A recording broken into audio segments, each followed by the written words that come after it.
Buenas tardes, mi nombre es Katherine Istea y soy cursante del tercer semestre de Ingeniería de Sistemas. Y hoy les voy a hablar un poco sobre las ecuaciones de Navier-Stokes. Las ecuaciones de Navier-Stokes son ecuaciones diferenciales en derivadas parciales que describen matemáticamente el movimiento de un fluido newtoniano incomprensible. Esto quiere decir un fluido que puede ser líquido o gaseoso, que tiene viscosidad constante y su densidad no varía en el espacio ni en el tiempo. Esencialmente, las ecuaciones de Navier-Stokes son la segunda ley de Newton aplicada a los fluidos. Son extensiones de las ecuaciones de Euler, pero que incluyen todas las variables que afectan a los fluidos reales, y son las que gobiernan, por ejemplo, el movimiento del agua bajando por un río o cómo se mueve el aire alrededor de un avión. Se han ganado el puesto como uno de los siguientes problemas del milenio, porque realmente no tienen una solución exacta, es decir, no tienen una solución analítica, y la forma que se utiliza para entender la hidrodinámica o la aerodinámica es a través de las aproximaciones numéricas. Algunas de las razones por las que son tan difíciles es porque son ecuaciones en derivadas parciales. Esto significa que estamos en territorio de varias variables y porque estas ecuaciones son altamente no lineales. Sabiendo esto, procederemos a resolver un ejercicio de velocidad y presión utilizando las fórmulas de Navier-Stokes. El enunciado nos dice: dos placas infinitas a lo largo del eje Y son paralelas y están separadas por una distancia h y entre las dos circula un fluido de densidad ρ,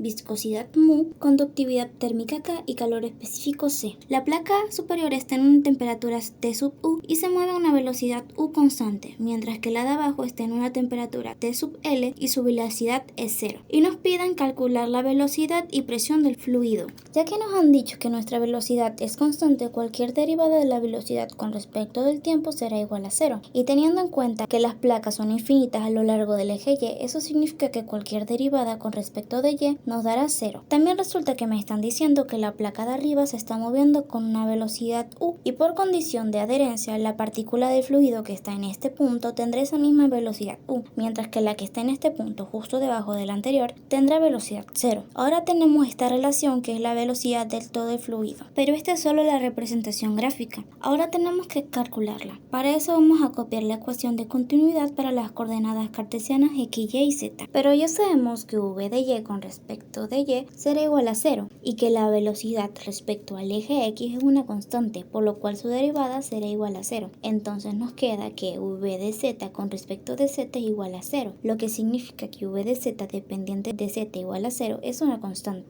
a la que llamaremos c sub 1. Ahora necesitaremos una condición inicial, un punto en donde sepamos la velocidad que tenemos en z. El único punto que conocemos es este, donde la velocidad es igual a cero. Entonces nuestra condición inicial es v de z dependiente de z igual a cero es igual a cero. Entonces c sub 1 es igual a 0. B de z dependiente de z es igual a 0. Esto nos está diciendo que z no tiene velocidad. Y si vemos en nuestra gráfica, efectivamente no hay ningún vector z. La única velocidad que tenemos está en la componente x. Ahora vamos a utilizar la ecuación del momento en la dirección x, que es esta que está acá. Pero algunas cosas de esto se nos van a anular. Ya que era estacionaria, este término se anula. La velocidad de x no depende de x, por lo tanto se anula. Cualquier derivada parcial de y es 0. B de z era 0, por lo tanto esto también se anula. Ahora tenemos la presión, pero la presión en x es constante. En este caso la presión depende de z. Eso significa que se nos va a anular, pero tenemos que demostrarlo matemáticamente. Lo omitimos por ahora y continuamos. Sabemos que v de x no depende de x, se nos anula. Cualquier derivada respecto de y es 0 y este término que está aquí es el que queremos hallar, porque efectivamente b de x depende de z. También tenemos el término de fuerzas básicas, pero la única fuerza que tenemos es la de la gravedad y no está en esta dirección, así que también se anula. Entonces nos queda...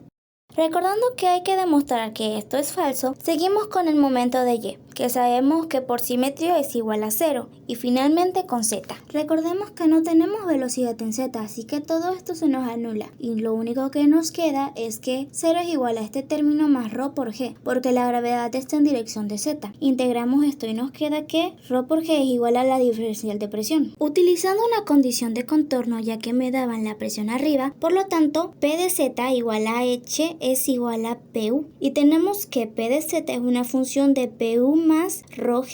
Esta es la ecuación que me describe cómo cambia la presión y como no depende de x, ahora puedo tachar este término quedando cancelado. Volviendo a la ecuación, esta nos queda de esta forma y ya que mu no puede ser 0, nos queda que b de x es igual a c sub 1 más c sub 2 z. Sustituyendo para z igual a 0, tenemos que b de x es igual a 0 y que para z igual a h mi velocidad en x es u. Por lo tanto, la velocidad a lo largo de x, que depende de z, es igual a u sobre h por z. Y esa es nuestra ecuación de velocidad.